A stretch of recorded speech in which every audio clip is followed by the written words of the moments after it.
welcome to Books Unbound, the podcast where we unbind peachy books to get to their hearts with your hosts. It's Peachy Us, Ariel and Raeleen. Hi. Hello. Hello. Well, we're happy to be here today, and we believe that we are actually at peach now. Last week was perhaps a little not pastel enough. Today, we are at peach, and I think, you know, sure, the video viewers can see it. They're seeing peach. But I bet you the audio listeners can hear the peach. You know? It's screaming through. It's like a little, like a tonal difference, like a little bit of something was off. I think that we're now in perfect harmony. Oh my gosh. Well, actually, this is also a thing that I should mention is I already had to re-dye my hair, so it is slightly different from how it looked last week. Mine is still, I would say, vibrant. Yours has faded to pastel. Mine faded so fast. And I think it was because I didn't buy a special color shampoo like you did. And so I made that mistake. I tried to be cheap. I tried to be thrifty and just keep using my mane and tail, which was a mistake. And so I did go buy some special shampoo. I went and bought some dye. I got a little mixy bowl, and a little brushy thing. I was like, you know what? I'm back. I'm in my hair dyeing era. This is happening. And That's awesome. I put this, it was called rose gold, but I think it pretty much looks like peach still. So I think it does. I'm pretty happy with it. I'm excited. I love it. I think it's really cool. And it was really fun because Raeleen did this all yesterday, and I was like, I need just a lot of photos. I just want a lot of photos. I want to follow the process. I want to feel like I'm there, and I did. I did feel like I was there. And it was funny when we put the dye on, it turned blue, because it's like it was scary. Because it's like a blonde toner type dye that I bought. Like, it's to tint blonde hair to make it look rose gold. And so lots of blonde dyes turn blue or purple when they're on the hair. But it did look scary. I was like, is my hair going to just turn brown? Because like looking through the dye at it looked really dark. It looked really crazy. But I was like, I'm not worried. I've been here before. I've seen this happen. It's all going to be okay. But I was like, if my hair's purple, my hair's purple. Like, so be it. Yeah. I might get there eventually. I love purple. Anyway. Yeah. I mean, now that we feel like we really want to do a couple of weeks of the peach for everyone, but then who knows where Raeleen may go drift. I'm still rooting for a green. Drift a lot. I want a forest green. I love green hair. I love green hair. I know, it looks so cool. It's one of my favorites, and that would look really good on you. I think that on me. I think that would suit I meant you. on you. No, on you. You'd look like an elf. It would be beautiful. Whoa, I could look a little elven. And especially if it faded to like a mint green. Oh. Whoa. That would be really good. Minty chocolate really chip fun. hair. I'm into it. All right. Well, what's going on in your life other than dyeing your hair, Raeleen? Oh, well, juicy going on over there? I've been really busy, but I haven't been reading. So let me kind of walk you through what that looks like for me. So, essentially, I've kind of wrapped myself up into a really busy month. So, so as you may remember, a couple of months ago, my friends and I did our Imbolc celebration, which is a Sabbath celebration. Yes. We were celebrating winter, turning into spring, and now the next one is coming up. It's called Ostara. It's kind of like the Easter one. And so we're celebrating this next week. At the time of recording this, it's next Friday. So it's getting close, and we always like to dress up. Last time we made like headpieces, and this time I was like, I have no idea what to make for a headpiece. I don't know what I'm gonna wear. And my friend Julia was like, oh, there's this really cute daisy cardigan that I mentioned last week. She's like, there's this really cute daisy cardigan that you could make. And I was like, okay, done. I'm gonna make that for Ostara. Like, this is happening. I decided that last week. When we recorded last week, I didn't even have the ingredients, as I said. I didn't have any yarn. I didn't know what I was doing. So here's my little status update for you. Oh, I'm so excited. I have crocheted 23 little daisies. Such a big Look at how cute that is. So this is for Ariel. Yeah. So I had to crochet 23 of these, and now I wove in all the ends last night. So now the squares are ready. How long did each square take? I want to say at least an hour. But maybe not quite. Like, start to finish, like, what I would do is I would just do, like, the little middles. I did, like, 5 little circles. And then I was like, okay, now I'm going to add the petals. And now I'm going to add the border. So I'm kind of guessing, but I think it probably took me about an hour total to do each one. Although that seems crazy. I don't know if I spent 23 hours on these, but I might have. I watched a lot of New Girl and a lot of movies. Interesting. So okay, that's... I'm now at the stage where I just have to start sewing it all together, and then I just have to like crochet the cuffs and stuff. Like, I haven't really looked that far ahead, but this is what I've been up to. You have such a crazed look I in your know. eye. I've been doing nothing but crocheting, but that's not the only really thing. Fun, though. That's not the only thing though, because Julia's birthday is also coming up, and you know how we like to do birthdays. We go a little bit crazy on birthdays, and so I can't talk about the theme necessarily because it's still kind of a secret, but I have to make stuff for that too. I have to do art. I have to paint things. I have to get an outfit together. Like, there's a lot of moving parts. So I just haven't really had time for reading, but I've been having lots of fun. I love that. I really want to squish that pile. It just looks so squishy. It like, would I want nice. to compress it like an accordion. Right? But I have another story too. You know about this a little bit, but it's I've kept you in the dark about the details. But this morning, before we recorded, I had to go submit my passport application because my passport expired, and I was like, okay, I should just do this. I'm not planning on going anywhere anytime soon, but I should do this so I have it. And as you know, I took my passport photos like a month ago, so my hair was still brown. Everything was all good. I just had to go and do it. And so luckily the passport or like the Services BC place is really close to my house. So I just like went down there. I lined up. There was only 2 people ahead of me. I was like, this is easy. This is great. It's not going to take 4 hours like I thought. But then I get in there and the lady at the front was like, okay, is there a reason why you're not renewing? Like, why are you getting a new passport? And she kind of looked at my stuff and I was like, it's because I got married. I have a different last name now, so you have to submit an entirely new application. You can't just renew. And she's like, okay, no problem. Did you bring your birth certificate? I was like, yeah, no problem. I brought my birth certificate, which I didn't even think I needed. I just brought it because I was like, I might need it. I'll bring it. Why not? But then she's like, did you bring your marriage certificate? And I was like, I knew I was going to forget something. So I was like, no problem. I'll just run home.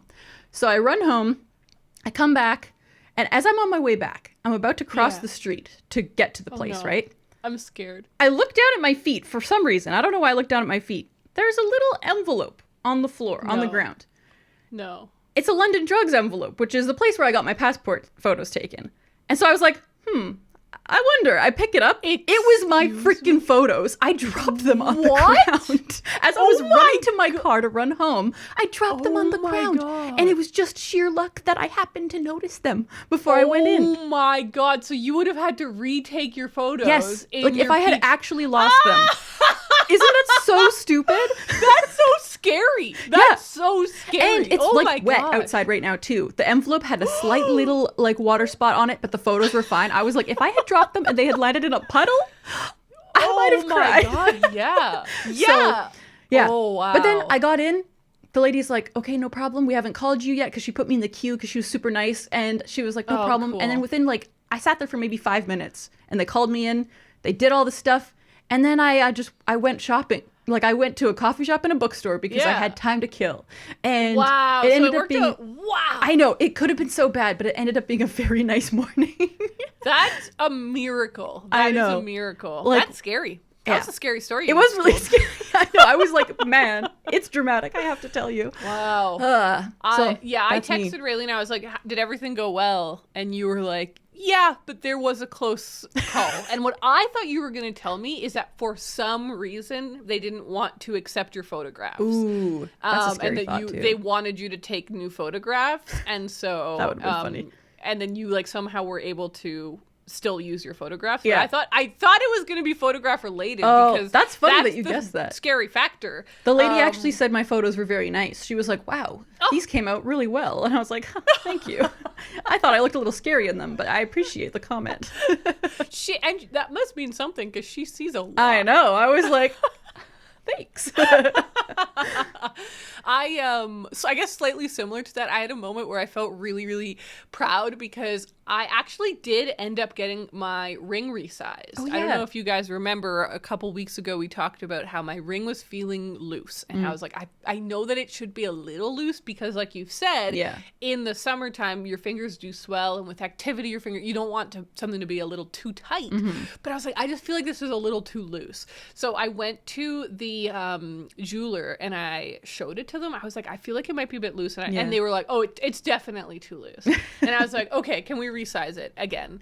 And they're like, totally no problem. And they were so nice, and they did it like under warranty. They were like, we may have not gotten it small enough, so we're happy to do it, the additional one for free. Nice. I was like, that is so nice. Thank you. They were really, really nice. But so I gave it to them and then I got it back and it fits perfect now. Oh, like yay. it doesn't feel tight, but it doesn't feel loose. So it feels perfect. But when I went to pick it up, the girl that was there was like clearly part of their weekend staff, like wasn't the owners, because I've only ever interacted with the owners. Oh, okay. But it was just a girl who was there, and she went into the back, got the envelope, brought it out, opened the little envelope, poured it into her hand, and she went, "Oh, that's beautiful." And I said, "Oh, thank you." I know that's nice. Like, I love my ring so much and I think it's so beautiful, but every time somebody comments on it, I'm like, I know. Thank you. I chose very well. Thank you. Didn't I? I know. I love that we both picked our rings. It's like, yeah, we did good. Yeah, I love that too. Okay, one little thing that I did want to show, and I should have warned you about this, Raeleen, because you could show yours as well. Oh. But I finally got my artwork framed. I know that you got yours framed eons ago. Yeah, yours looks nicer though. I chose kind of a basic ass frame. Yours looks much cooler. Okay, so this is my trick for everyone who wants to frame something. Go take the thing you want to frame, the artwork, the photograph. Take the artwork to the thrift shop and just hold it up to all the cheap ass frames that look really bad right now, but you can fix. So you find one that fits it pretty well, and then buy that cheap frame. Like this frame, I think cost me $8. Like it's like at Michael's, this frame would have cost like $50. Definitely. Like frames are way too expensive. I don't understand why. I got mine from the dollar store, so that tells you. Okay, yeah, that's fair. So then once you take it home, you clean it. You do a thorough cleaning. The glass is always so disgustingly grimy somehow, so much dust. The frame is weirdly dusty. Just clean it, and already you're going to be very excited. But then the secret is you take it to a framer just to make the mat. Yeah. And they'll measure the frame and they'll measure your artwork, and then they'll make a custom mat. And for me, typically the custom mats that I get made cost like $12 on average. Okay. Like I've gotten some bigger mats made that were like $20, but like again, that's so cheap, right? Like when you compare to buying a brand new frame and a custom mat and the whole thing. So overall, it's pretty cheap, but it looks so beautiful. So that's how I frame all of my artworks. But this was, I should have said for the people on our audio experience, this is a framing of the artwork for our first bookmarks. So this was by Sophie Adele, who did our first set of bookmarks. They're so beautiful, and somebody was like, "You should have gotten to keep the originals," and I was like, "We did. We forgot to tell you." Yeah, don't worry. We did that. Yeah, we got them. And so I'll shout out that if you missed subscribing to our bookmarks, that's okay, because usually at the end of the year we have a couple of leftover packs that so you can buy the whole set of the bookmarks that you missed, and last year's have just gone up, available now. So if you want a really cool set of some bookmarks, that's available, linked in the description and on our website and everything. But also our peach hats are coming into stock this week, which means that by the time this episode comes out, they will already be in stock. So if you want to get one of our peach toques, I'm so excited. I'm so excited to wear it with my peach hair. I know. I think it's going to look so good with our hair. I was initially really scared of how that would look, but now I'm excited for it because of the way we did our peach. I think it's going to look really cool. I think it's going to be really cute. So everyone go check that out. The other thing I wanted to mention was I forgot to mention this last week. So basically, 2 days ago was my brother's birthday. Shout out to the wonderful, perfect CJ, our editor. It was CJ's birthday, and so, like, a week before then, when I got my hair done, I decided to pick up some of the books that I had ordered him, because I had ordered him some books for pickup at Chapters. Amazing. And so I went to Chapters, I picked up the books, and I had this little moment, and it was really annoyingly awkward. So basically, I went up to the pickup desk, and I said, "Hi, I've got some books to pick up." And she was like, "No problem." And she like talked to her little computer on her lav mic. You know, she was like, "Buzz to whoever's in charge of online orders. Someone here is here for an online order." And then in the corner of my eye, I noticed there is another person who's also waiting for an online order. Okay. And so she goes, "Actually, make that 2 people." And I couldn't tell. I think she was there before me, but I couldn't quite tell. I was like, okay. So then the online order woman comes up to me and scans my barcodes. Yeah. And I felt like I'd cut the line, even though I didn't do anything wrong. Like, I went and talked to a person who buzzed a person who came directly up to me. Yeah. But I felt like I cut the line because I felt like maybe that other person had been waiting before me. Right. And I was like, oh, man. And then before I say anything, she swivels to the other person. It's like, you also have an online order. It just takes 2 seconds. It just took 2 seconds. So I was like, okay, this seems fine. And then the person goes off. And it was just one of those moments where I was like, could I have been more polite and been like, you should do her first? Even though we're talking about 30 seconds to scan my barcode before her. It doesn't matter. Anyways, I'm like, you know what, Ariel, get over it. It's okay. Life is fine. Yeah. You can't be perfect in every moment. Yeah. Overthinking it. And then that person who I feel like I skipped in front of them said, are you Ariel? And I was like, no. Big old Ariel cutting the line. Cutting the line. No. That's hilarious. I was like, yes, you found me. It is I. And she was like, I listen to your podcast. Oh, hi. I was like, well, look, I dyed my hair peach. And she's like, I know. I wrote, you're supposed to do it this week. I was like, I did it. Perfect timing. She was like, it looks really good. And I really needed that boost because she was like the first person that saw me with my peach hair. Like, it was like an hour later. Like when you saw your mom like an hour later. Right, this was with me. It was like an hour later. And she said she liked it. And I was like, thank you. And I wanted to keep talking to her because she was really nice. But then the woman came back with our orders and gave me my book and gave the other person their book. And I was like, one sec, to the person who I think I might have cut in line in front of. And I turned to the person who gave me the book. I was like, there's supposed to be 2 books. Because I had ordered 2. Go back. And then when I look over to the other person, she's like, bye. And she left. Aww. And I was like, no, I didn't get a chance to like get her name or anything. So if you're listening, it was nice meeting you. And if I can't tell if I cut in front of you. If I did, I'm sorry. I don't think I did. I think it's just a bad system. I was going to say, I've never seen that before where somebody needs to call a third party to like go pick up the book. Like usually they just have it behind the front counter and they just grab it and go.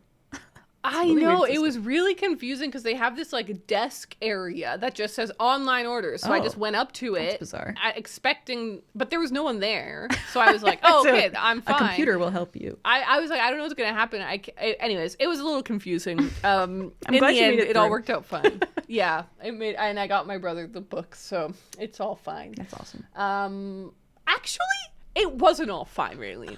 I ordered 2 books. One of them they had, like she handed me. The other one, it said that I would be able to pick up, but she was like, it's not here yet. I was like, oh, okay. She's like, on our system, like it hasn't arrived. It's gonna arrive in a week. And I was like, do you have any in stock in the store? Yeah.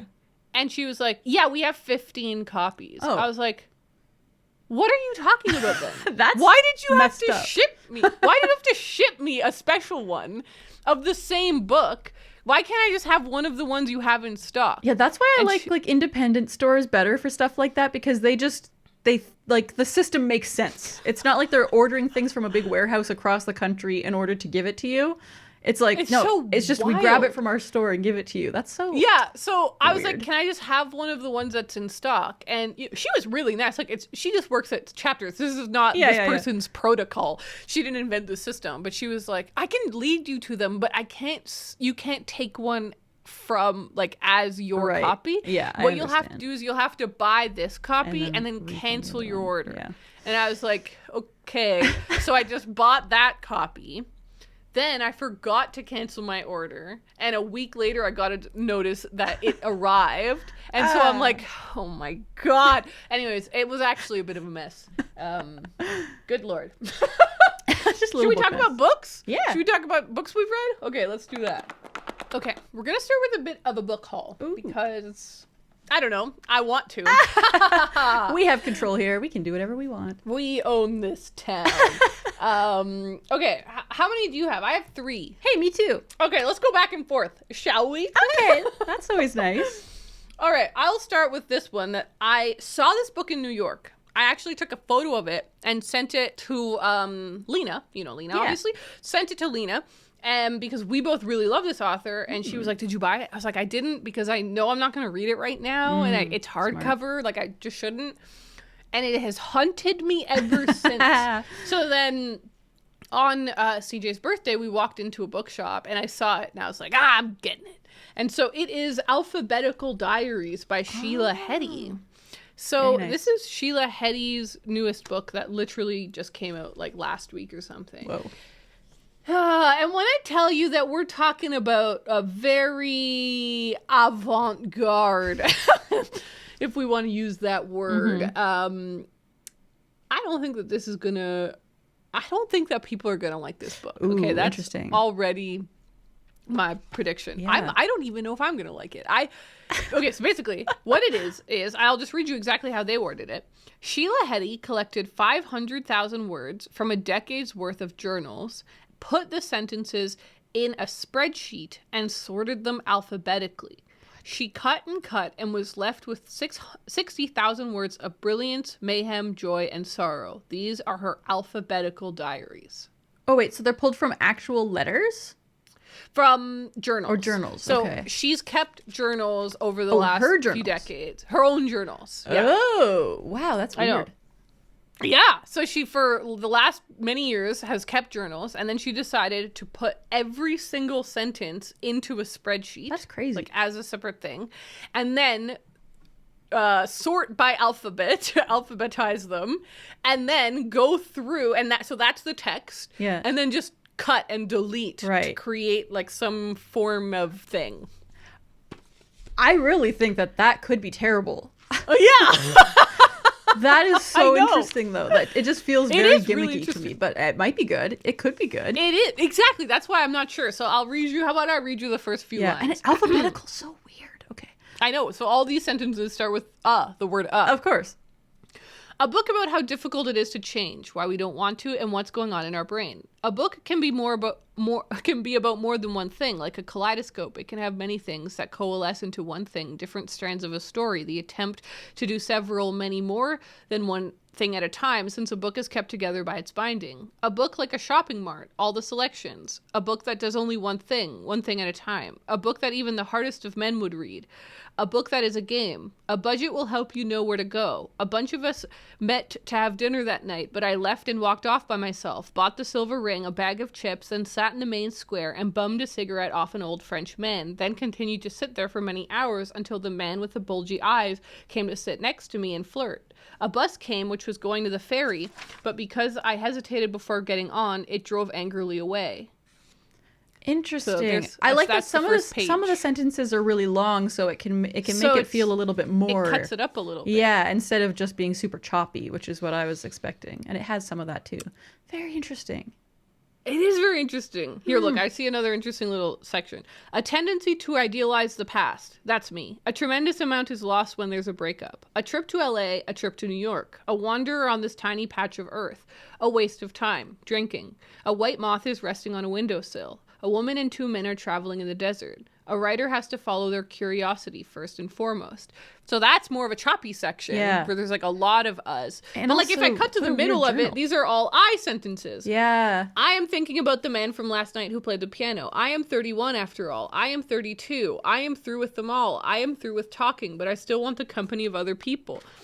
I like how it's kind of sorted into different sections because of the alphabetical thing. So there's a section that's just her musing about things, and there's a section that's all about her saying things that she did or she's thinking. Okay, I kind of like that actually. It's really weird. It's kind of fascinating. Yeah. So I don't know. I could see it working. I want you to read that right away. I could see it, like you said, being gimmicky. But yeah, that was the thing. Like I had originally said to Lena, I was like, I'm not going to buy it because I'm probably not going to read it right away. Yeah. But now, like, maybe I should read that right away. That is really intriguing, and it kind of fits into your letters vibe a little bit because it's a journal. It is personal writing. I agree.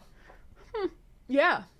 But also her journal is so weird. Some of those sentences, I'm like, why would you write a white moth does whatever? That's a weird thing to write in a journal.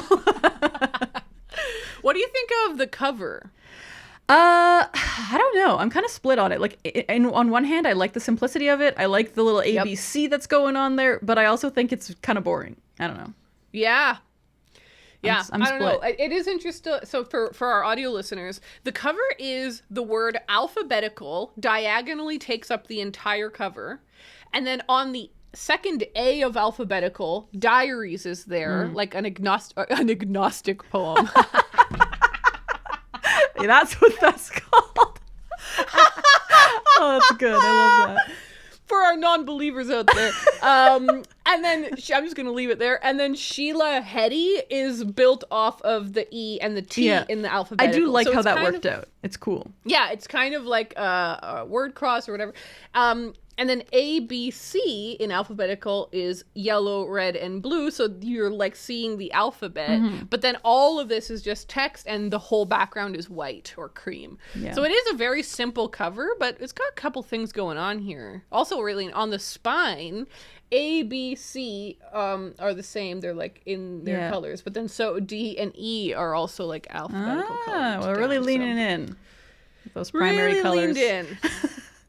Really curious. I'm curious about that guy. I'm really curious too. It's obviously like it's less of a, how do I put this? It's more on the art project side of writing, right? Because you've got writing that is trying to be a novel or a story, but then you've got poetry, but then you've got like, it's like I feel like there's novels, then there's poetry, then there's art projects. Where it's like, okay, now we're just getting into something else that's trying to push an envelope somehow. But it also is kind of like poetic in some ways too. It feels like totally. I'm intrigued by that. I'm definitely intrigued by that. Well, my first selection is totally different. I got The Twisted Ones by T. Kingfisher, which is a horror book.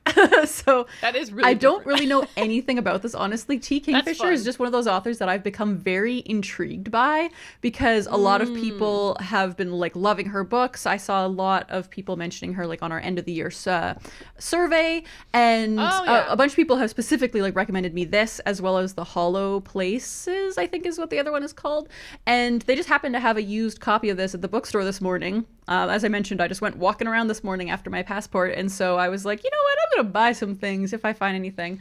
And so I honestly don't know anything about this. The main character's name is Mouse, so that's fun. Oh! Yeah. Huh. The beginning of the back just says, when Mouse's dad asks her to clean out her dead grandmother's house, she says yes. After all, how bad could it be? Answer, pretty bad.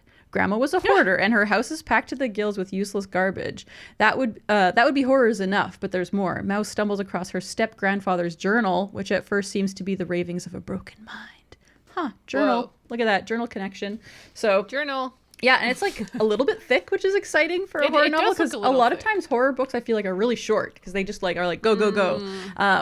But yeah, I kind of like not knowing much about it, and I want to really get ready for spooky season. I want to have a lot of horror books to read when it comes spooky time. So I grabbed that kind of on a whim, but neat. Yeah. Okay, well the next two books that I bought at the same time because they are new releases that I talked about in our first episode of the year that I'm excited about. And so I had to pick them up. So the first one is The Kamogawa Food Detectives by Hisashi Kashiwai. Oh my gosh. It's got to be the cutest little cover. I'm dying. It's got a cat. It's my favorite color. It's got food. I think I need that book. I think you need this book. It's a little cat in a bowl next to two other bowls, one of which has noodles in it, one of which seems to have a broth soup in it. It's just such a sweet little book, and I love the little spine on it too. Raeleen, it's got like these little scalloped edges. It's really, really cute. The author Kenji Kawamura, the author of If Cats Disappeared from the World, says their blurb is simply warmed my heart. Mm-hmm. Yeah, that means a lot coming from that guy. His book broke my heart a little bit, but in a good way. Yeah.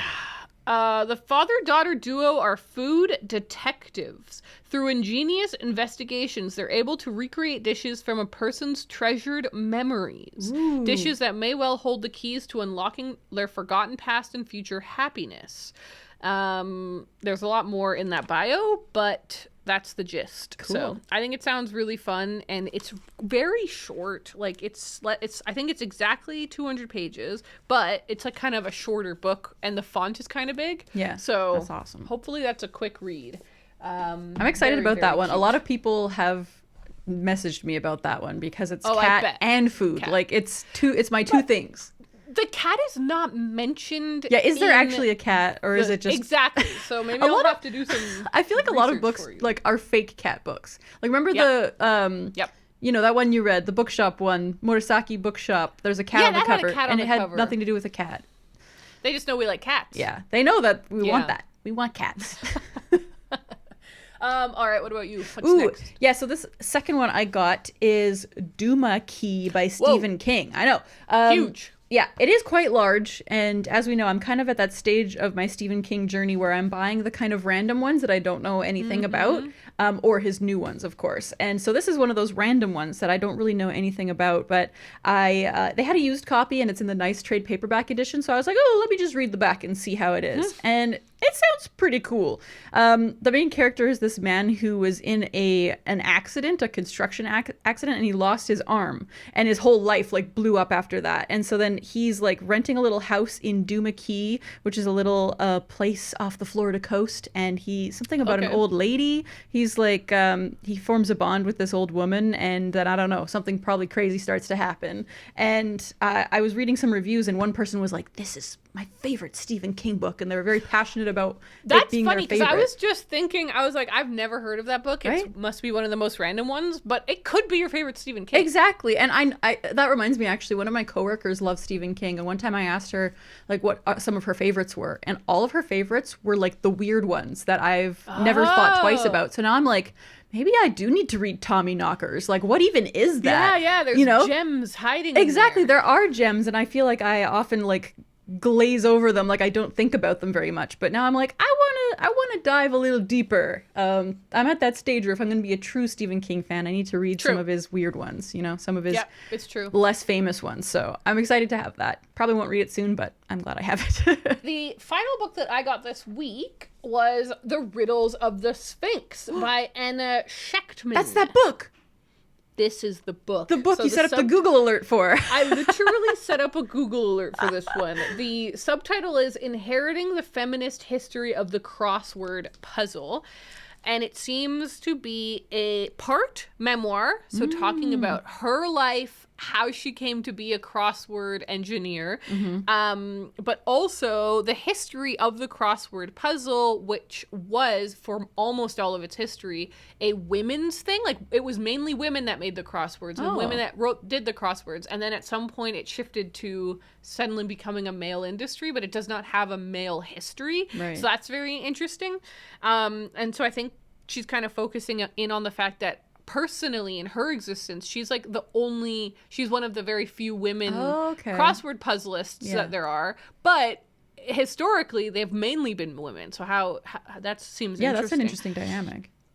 Yeah, so she's a professor. I didn't realize it says a Klarman Fellow at Cornell University. And in 2024, that's nice, she'll become an assistant professor in the Department of Literatures and English. Good for her. Good for you.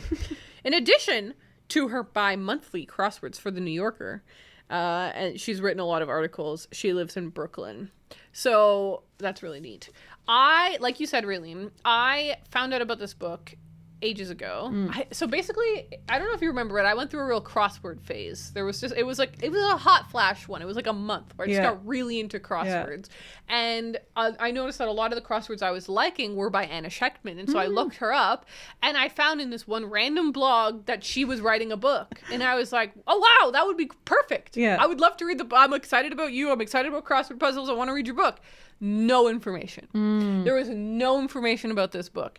All I knew was that it was going to be called The Riddles of the Sphinx. So mysterious. And so I set up a Google alert for The Riddles of the Sphinx, which I've never done before. Yeah. I've never set up a Google alert before, but I set it up. And so every 4 months, I would get a little email that was like, there's a new article that mentions the riddles of the Sphinx. It does feel like a kind of like a conspiracy or something. Like, it does. The riddles of the Sphinx, and you're getting these little alerts about it. It's so funny. What's also funny is that I haven't turned the Google alert off, and in the last month, I am getting one every other day because they're doing promo for the book now that it's out. But yeah, I'm really looking forward to this one. And I found out that she reads the audio book, so I might do it via audio. That's always a good one. Yeah. Because that could be cool. Yeah. Yeah, there you go. That's awesome. I'm glad you finally got it. What about you? My last book, actually, I had only bought those 2 books, and I was sitting in the car, I walked back to my car and was just about to drive away and leave, and I started getting a phone call from the bookstore. I was like, uh-oh, did I forget something there or something? Yeah. And so I answer the call, and they're like, we actually have a book here for you. We just hadn't gotten to calling you yet. And we didn't realize it was whatever. And so I was like, okay, no problem. I'll be right back.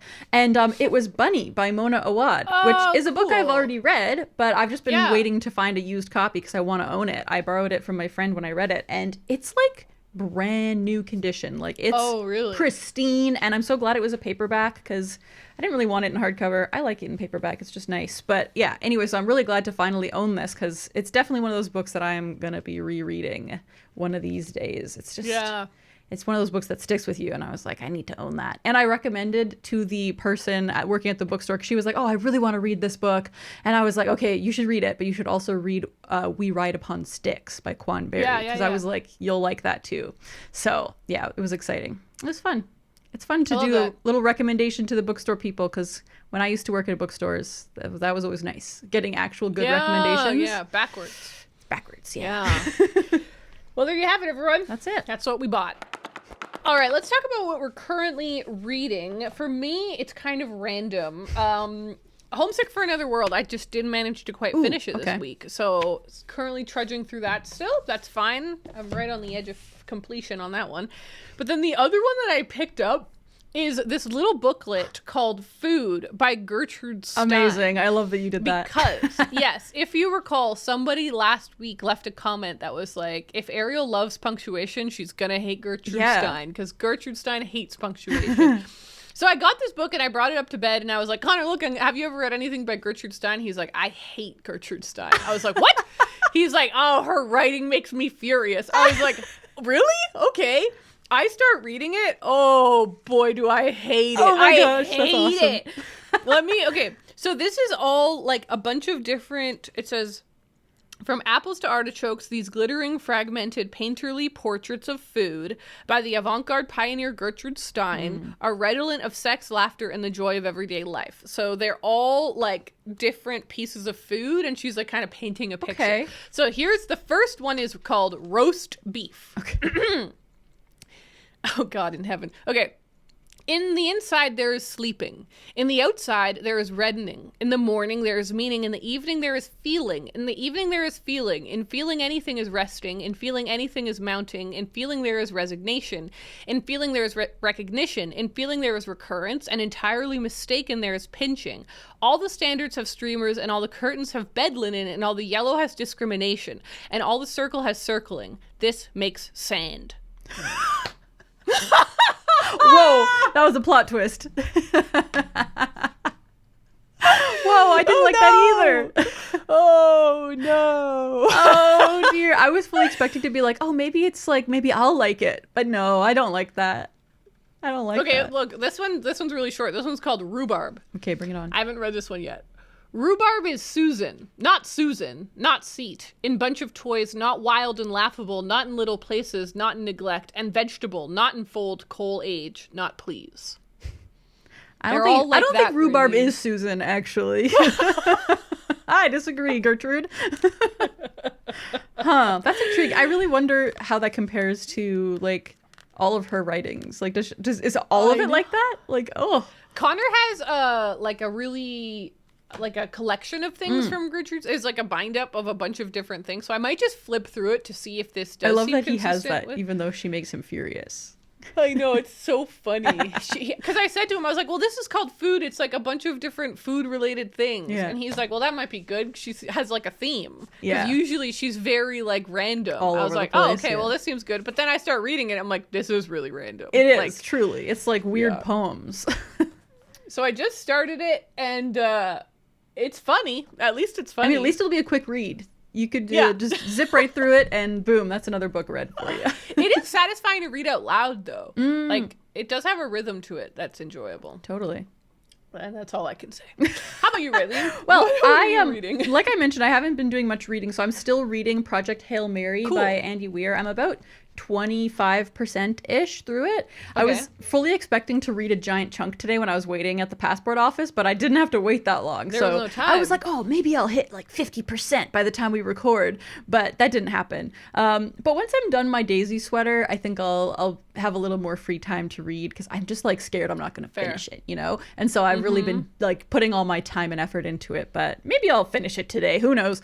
So yeah, that's all I've been reading though. Just a little bit of Project Hail Mary here and there. I'm still really enjoying it. It's really fun. Good. I'll just reiterate that I think anybody who loves The Martian, I think you'll love this book just as much. Like it has similar vibes, but also different.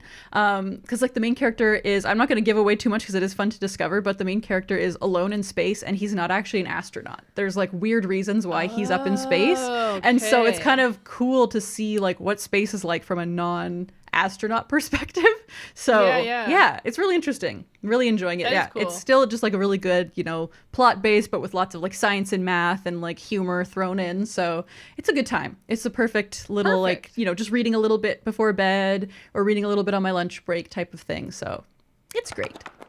All right, well, let's talk about what I read, because I did finish 2 books this week. So the first one is Girl Juice. Benji Nate is a Puerto Rican-born cartoonist whose works include Lorna, Catboy, and Help'em. She is currently hiding out in the Ozarks with her husband, 3 cats, and dog. You may recall that last year, I think it was last year, I read Hellphone. Was it last year or the year before? It could have been the year before at this point. Honestly, I'm feeling a little lost. Yeah. Well, regardless, I read Benji Nate's other book, Hellphone, and I loved it.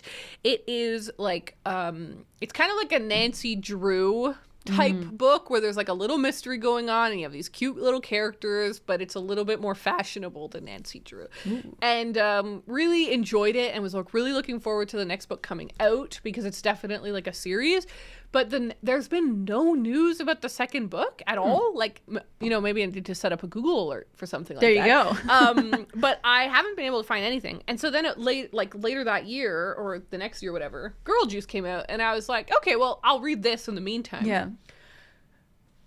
I didn't really like it, which is too bad because I really liked Hellphone. Yeah. So this is in no way turned me off of Benji Nate. This just particularly wasn't for me, but it could be for you.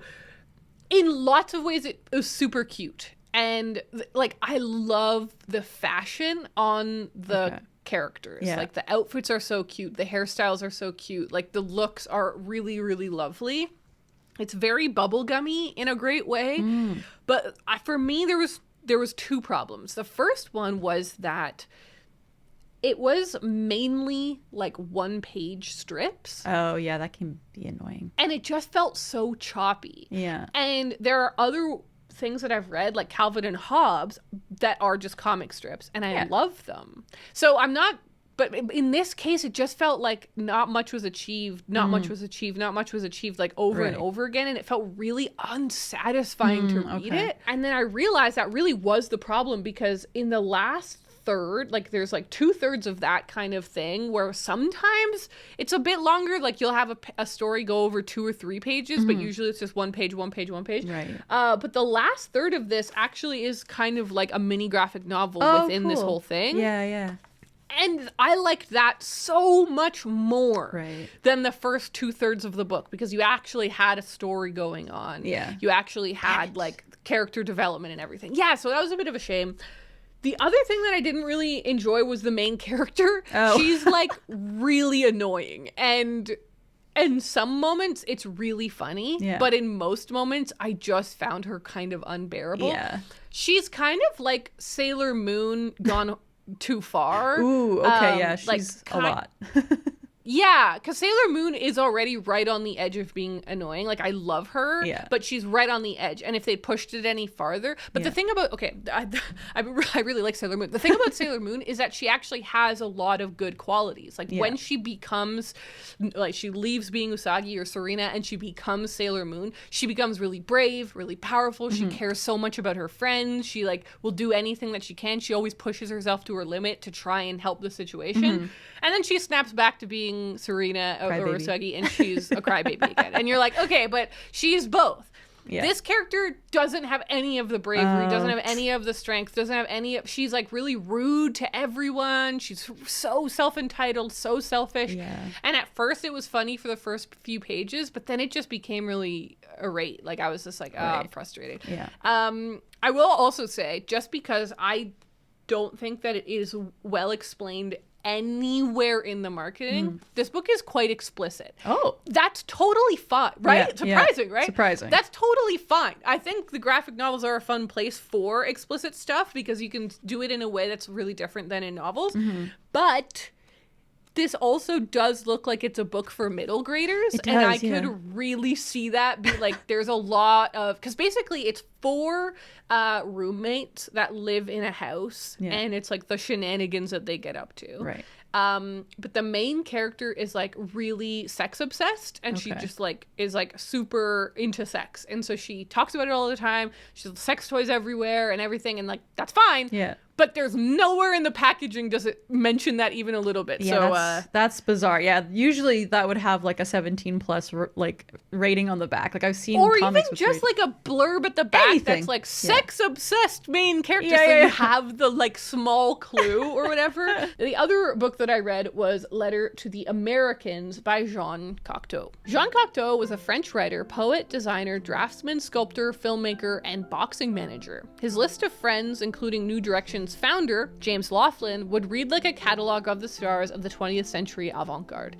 He died of a heart attack after being informed of the death of his friend, the singer Edith Piaf. I decided to directly read the bio that they put on the back of this book because it was so cute. Like, it's kind of in... I read his Wikipedia page and everything. He was a very interesting person, really. And like a lot of people were like, he was like the last great Renaissance man and everything. Like he was just like, did so many different artistic pursuits and everything. In the later part of his life, he really just focused on filmmaking, it seems, but he did all of these different things.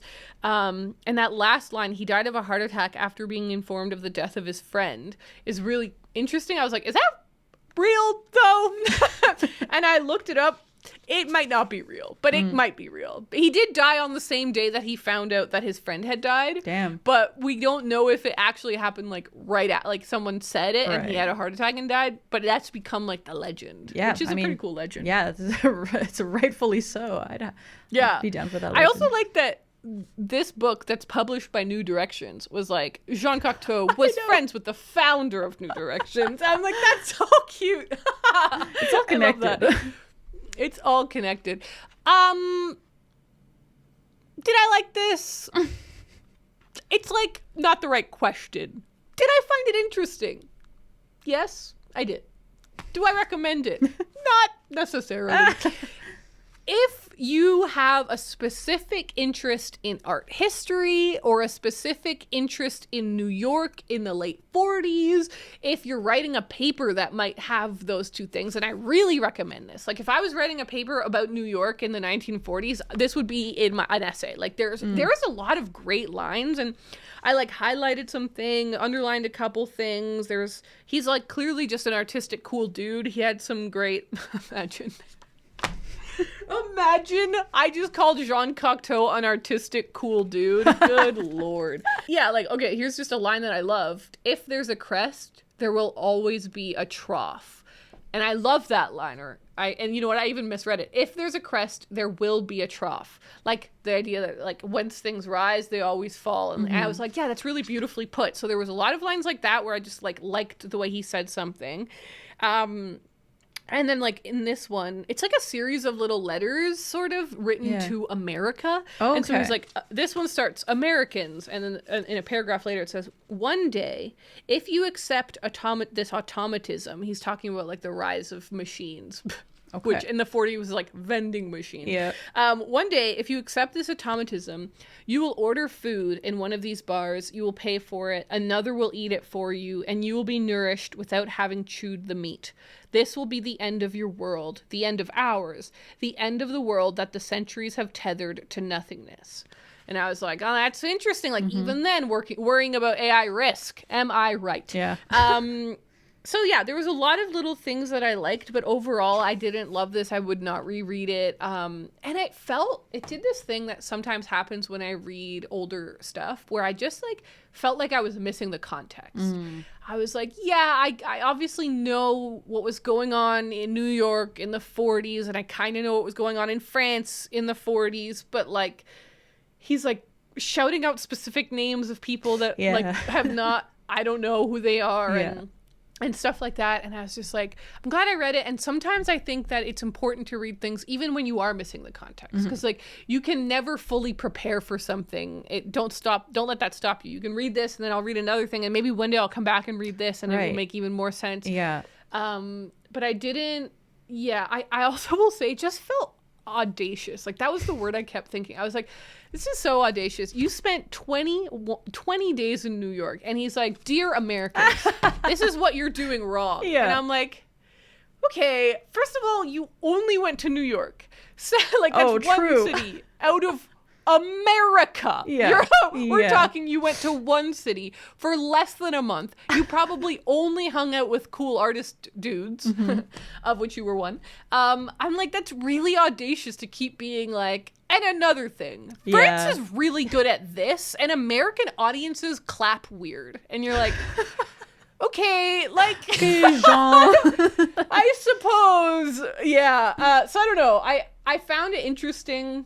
It was a neat little book. I'm glad I read it, but I'm like, I don't really give it a huge stamp of approval. If I had like an Ariel Reed sticker, I don't think I would slap it on there. Speaking of stickers and stamps, sort of. Anyway, let's talk about pins. So I had this idea, and it was partly inspired by my favorite podcast. I know I talk about this quite a lot, actually. Okay. The Unmade podcast comes up every few episodes, but I love that podcast. And they like quite often do Patreon giveaways, and they'll just like, they'll make something like souvenir spoons, and then they just like randomize their patrons and then ship it to one of them or whatever. And I really like this idea of like sending out a little prize to people. It's like, how could we do that, and what could we do, and what would we send? And I've just been milling on it for a long time, and then I had this idea for a pin that says certified reader on it. And so I designed it, and I made them, and I sent them to Raeleen. So Raeleen has them all. I sure do, beautiful. And I'll do a little close up for the video here, but they are just the cutest little pins. They're so cute. So my inspiration for this was, it's basically a big joke, because I feel like the internet is always trying to be like, you're not a real reader. I'm not a real reader. Like, I didn't really read this book, or you don't really read. And I was like, that's it. You're a certified reader. Everyone can be a certified reader. I'm a reader. So I thought that was really funny, and it's just a silly. It is cute, and it's like a little badge for those who don't see the video. It's designed to look like a little badge, and I wish so desperately that I could do a pinning ceremony and just like pin it ceremoniously onto all of the people that we award it to. But yeah, the whole thing is that everyone is a certified reader. We're all readers no matter what we're reading. And so we have them all ready now. We have the pins. We have the material for shipping everything. So we'll be sending those out just randomly over the coming weeks and months. But to start it off, we wanted to send it to 6 people. Because basically I was like, Raeleen, I think we should send it to the 6 patrons. I didn't say 6. I just said to the patrons that always show up. Like, and instantly Raeleen was like, who do we have on the list? And I was like, Kira, Sierra, Leonie, Larissa, and Lydia. And you were like, yes. Like, I know exactly. Those are the people I would pick. But you also mentioned Haley, who is always on our Patreon commenting on everything.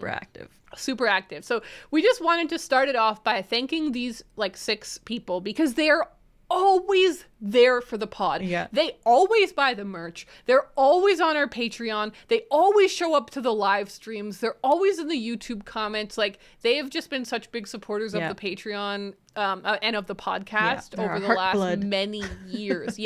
So we were like, you know what? Those are our first batch of certified readers. Hell yeah. So we'll be sending you guys pins. We'll be messaging you.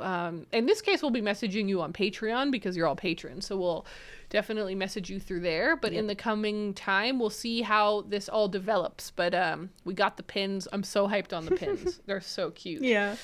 So that being said, let's move in to the mailroom.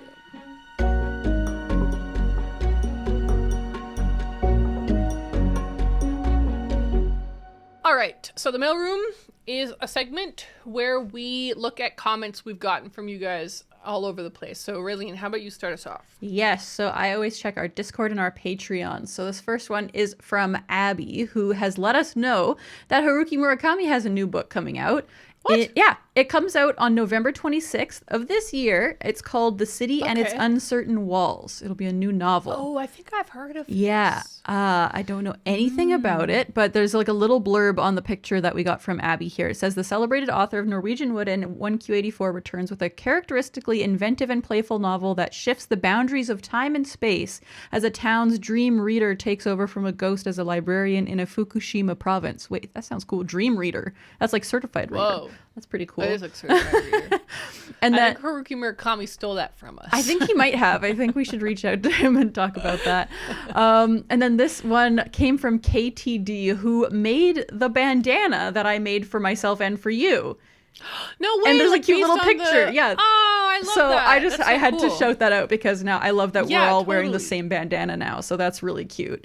I haven't worn it with my peach hair yet. We should I have to. We should both wear them sometime. Yeah, we should. That's a great We should all idea. wear them to the live show next month. Yeah. Yes. And then, okay, this one is from Suburban Jungle, who was watching. I made a peach vlog for the Patreon because we make we make a reading vlog every month. So I did like a reading vlog and just like all the peachy stuff. I chronicled it in one place. And so Suburban Jungle was watching it and was drinking the same peach Perrier that I talked about in the video. And there's a little photo of me and their Perrier. So I thought I'd shout that out because it was a funny little moment. I literally went so crazy. I bought everything peach that I could find. Okay, and then we got a comment here from Haley, who is one of our newest gold foil members on the Patreon, who says, this is kind of related to the podcast. I just got my book recommendations from Ariel and Raeleen today, and they had their peach hair. It feels like owning a little bit of Books Unbound history. And yes, she got it before the episode went up. Yes, so that was our first ever like sighting of the peach hair, was us sending a video to Haley, because for those who don't know, we have a special tier called the gold foil tier, and it's just a little bit more monthly every month. But if you sign up, and you only have to do the sign up once if you want to get it, we give a recommendation video to the person who joined the tier. So we send a little personalized recommendation video. So that is what Haley was talking about. I know, isn't that cute? We ask you what your favorite we ask you what your favorite book is, and then or books or genres or something you're looking for, and then we recommend specifically. It's a lot of fun. Highly recommend it. And this last comment, I thought it was funny, was from AC, who just says, not gonna lie, I was expecting full heads of peach. And we got this one comment that was crazy. They were like, I didn't screenshot it. I don't know who said it, but they were like, so instead of dyeing your hair peach, you got red highlights. Lame. They said lame. I was like, what the hell? Whoa. You should all know that a lot of people were also saying, you guys don't have to do it. You could just do one little streak if you want. Everyone was like, just do one. We got so, because we did a live show where we talked about this, and we got so many comments from people that were like, just do a streak. Just do one streak. You don't have to do this. Like, you're going to ruin your hair. And remember, I got a lot of comments from people who were like, please don't do this before your wedding. Right, like, you're going to mess up your hair. And we're like, no, we committed to do it. We're going to do a lot of peach. But yeah, we don't have to do full. We never said in the original thing, like, we're going to dye our entire hair blonde and peach. We just said we're going to get peach hair. and I think I have peach hair. We for sure did that. Hair. This is a lot of pink in my hair right now. Oh, the controversy. My God. But yeah, that's all I've got for the mailroom today. Okay, well, I'm going to counter with this one comment that I copied and pasted into my little mailroom pullouts. Okay. But I was like, I don't know if I'll actually read this one. But now I have to. You gotta. At Shreya Booked 9309 says, you guys look absolutely gorgeous. Oh, that's nice. Thank you. Thanks, Shreya. We needed that. You're our hero. Okay, Ocho Hado said, on colors. Because if you remember, I was talking about what is peach. Is it orange? Right. Is it pink? Or is it the exact middle? Okay, on colors. Peach is the exact middle of orange and pink. So then I'm wondering, what is coral? Because I've been on the hunt for the perfect coral lipstick for years, and I'm afraid it doesn't exist. Everything I find is either too orange or too pink. Perhaps coral is also the exact middle of orange and pink. But whereas peach is a soft color, maybe coral is more vibrant. Maybe if an actual peach is a bit more orange, actual coral is a bit more pink. I think so. Is it? It's hard to tell colors underwater. Ha ha. I love this. I know, I love that. Damn, I should wear my That was coral awesome. lipstick next week. I have one that I think is a pretty perfect coral. Yeah, it's also tricky because, like, obviously everyone's skin tone is different, so it might look perfectly coral on you and might not on me. That's true. Questions I ask myself says, my mom is Mexican, and my mom cried so much when I finally cut my hair short. So I just like that because I was like, yeah, you're not the alone. Latino moms out there. No. We got this comment from @CharmingSavage2512. Confession. My local librarian has been questioning my random book requests lately. I told her I watch two young women talk about books on YouTube and request the ones I think might be interesting. Aww. She said it was wonderful that I was expanding my reading variety outside of just a few authors. Aww. I love this. That's so cute. I love it in so many different directions. I love that we are like helping people find new books and like making people maybe expand a little bit. Like that's so cool. But also that the librarian noticed. She's like, "What are you doing? Why?" And I was like, actually, yeah. If you were just picking random ones of mine and random ones of Raeleen, that is a weird mix. Yeah. Oh, that's so cute. You guys should tell us more little stories like that. I like that a lot. Yeah, I love that. Oh, this one's very interesting. Okay, I like this one. And we had another comment that was similar, but I saw this one first. @Pretentious Sunshine says, I feel like both of you feel less inclined to buy books has something to do with staying off of social media. Yes. I did an experiment in January where I tried to actively avoid consuming bookish content to see how it would affect my reading. And while I suddenly felt super inspired by my physical TBR and just read more in general, I also didn't feel the urge to buy books at all, really. It was honestly kind of scary to see how influenced I am by content creators, even though I would consider myself a pretty conscious consumer. I love that because that's 100% true. And I've definitely thought about that because I follow a lot of bookish people on Instagram. And so if I'm scrolling, I'm constantly seeing like, oh, that's a cool book. Oh, that's a cool book. Oh, that one is like different from what I usually read, but they made it sound really cool. And that's when I end up like buying and like possibly reading books that I'm like, why did I even pick that in the first place? Like, I don't remember why I got this. And I'm not doing that anymore. And it's awesome. Yeah, I think that Pretentious Sunshine put it so perfectly. Like, it's even when you think you are the kind of person who is very conscious or maybe more conscious than others, blah, blah, blah, you still, like, we are monkeys. Like, our brains are not that complicated in some respects. And algorithms that are literally trained to sell you stuff will trick your mind. And so it's just so interesting because I completely agree with this. I'm like, well, I don't think that you and I have bought half as many books. I think we've bought like 20% or something. Yeah, it's been so small. Like, it's been so small compared to I have other multiple years. gift cards for Indigo that I've had since before Christmas. They would have been gone by now. No question. I would have used them up by now. Like if it had been last year or the year before. I don't know. Something within me has changed.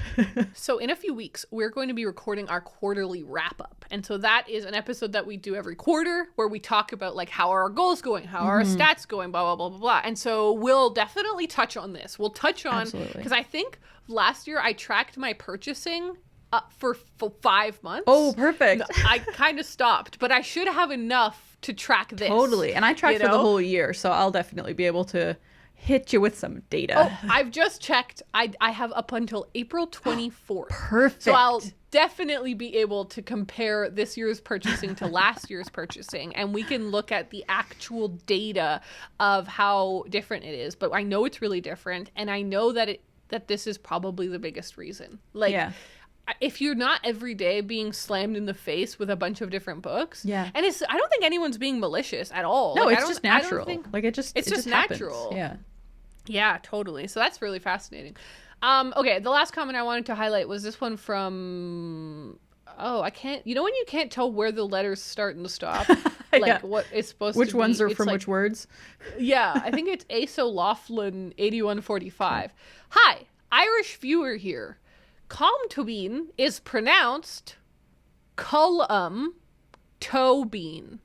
Cullum Tobin. That's good to know. I can remember that because toe beans. Yep. Yeah. Yeah, toe beans. And she put a little happy face after toe beans. Oh, well, thank you. Thank you for that. I know. Cullum. Yeah, so now we know. Call him toe bean. Perfect.